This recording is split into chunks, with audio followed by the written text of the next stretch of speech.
Hi guys! So today, ang aking i-review is itong Rimmel London BB Cream 9-in-1 Skin Perfecting Super Makeup. It has a broad spectrum SPF 25 sunscreen. Ang pinaka-feature ng BB cream na to is yung kanyang sunscreen protection.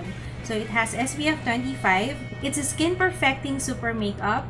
9-in-1 results, primes, moisturizes, minimizes pores, conceals, covers, smooths, mattifies, brightens, and help protect and lasts all day. Ang shade na nakuha ko is light, and this is 30 ml. Ang alam ko hindi siya available sa local department stores or sa mall, pero you can get this online. So if you love online shopping, kung nag-online shopping ka, you can get this at All About Beautyholics. Ilalagay ko yung link niya sa description box. Yung consistency niya, it's creamy, hindi siya ganun ka-thick. Isang side muna ng aking face, so dito muna.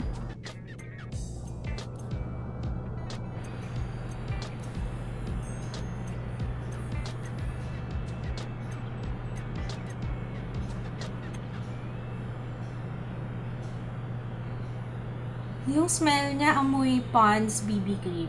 Ganun yung amoy. And mabilis siyang mag-dry or ma-absorb ng skin kasi nag-aano siya kagad off. Mahirap na siyang i-blend once na i-apply sa skin. Na-even out na yung skin tone ko, nawala yung redness. Pero very light lang yung coverage niya. Nagmukhang radiant yung skin ko. And yung finish niya, it's mattified. Talagang na-mattify niya yung face ko. Hindi siya malagkit. Hindi siya mabigat sa face. It's very light. So, i-apply ko na siya on the rest of my face.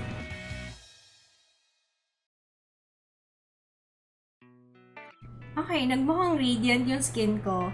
Do you agree? Mag-a-apply muna ako ng aking makeup. Tatapusin ko lang yung aking makeup and I will be back. You know what? I like it. Gusto ko siya kasi very, very light lang yung coverage. Hindi rin siya malagkit eh. Kaya sakto lang. Pero hindi ko alam kung gaano katagal before maglabasan yung oil sa mukha ko. Kaya, ngayon, I'm liking it. Wala naman akong problema. Ang ginamit ko palang powder, by the way, is yung Nichido Final Powder in Creamy Glow as usual. Wala siyang grayish na effect. Kaya, it's good. Tapos, I'm not really sure kung yellow undertone siya kasi pag-apply mo tsaka sa swatch, hindi mo talaga siya mapapansin eh. Wala akong, kasi may mga iba, diba nakikita mo kagad na ay yellowish siya. Ito hindi eh. Pero nung in-apply ko sa face, sakto lang. Naman wala naman akong nakitang pag grayish or anything like that. So, check muna natin siya with flash kung anong itsura niya. It looked nice. Okay naman. Wala naman akong napansin na white cast, although it has SPF 35, kaya okay naman siya, hindi naman masagwa tingnan. So, right now, it is 10:32 and babalik ako later kung kailangan ko ng mag-blot. Alright, so it's now 3:28 PM. Hindi pa ganun ka-oily yung skin ko, although yung sa T-zone. Ay, take note pala, ngayong buntis ako, sobrang mag-oil yung face ko. Kaya, mas okay to. I think mas pabor to sa mga merong oily ang skin.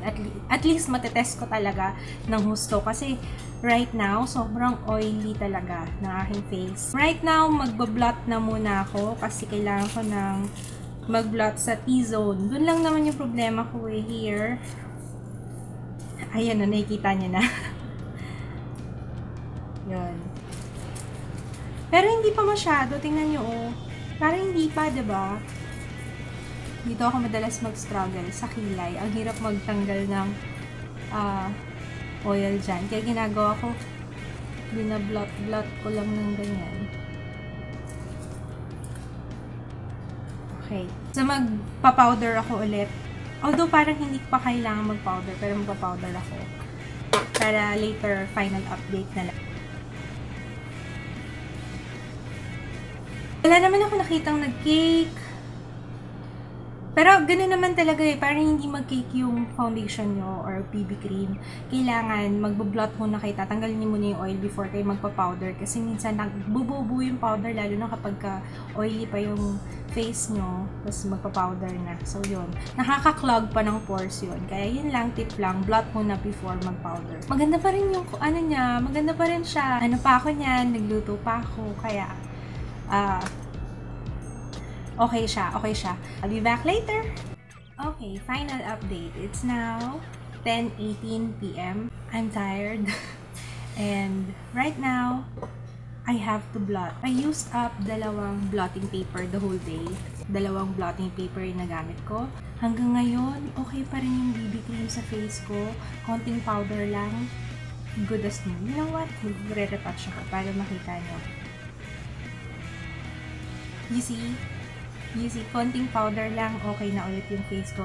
Nagustuhan ko tong Rimmel BB Cream. Unang-una kasi yung SPF niya, it has SPF 25, so perfect siya. You know, sa mga tumatawid ng kalsada, sa EDSA, sa ilalim ng init ng araw, sa mga nag-aabang ng jeep, nakikipagsapalaran sa kalsada, ayun. Okay na okay to. Coverage niya, like I said, light coverage lang. So, kung ayaw nyo mag-foundation day araw-araw, diba? Okay na tong BB cream for everyday use. Saka nagustuhan ko siya kasi hindi siya malagkit.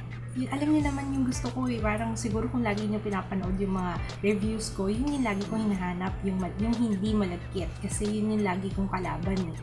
Lalo na kung you have oily skin, diba? Parang oily yung skin mo, tapos pag pinagpawisan ka, tapos pag naghalo na yung oil, yung pawis, tapos yung cream, yung foundation sa face, parang ang lagkit-lagkit na gusto mo nang maghilamos, diba? So, this is something na I would recommend na for everyday use sa mga merong oily skin. It's 410 pesos, medyo may kamahalan siya, pero yung quality naman, it's okay, kaya yun. Tapos yung smell niya, okay din, para ka lang nag-apply ng cream, it's lightweight.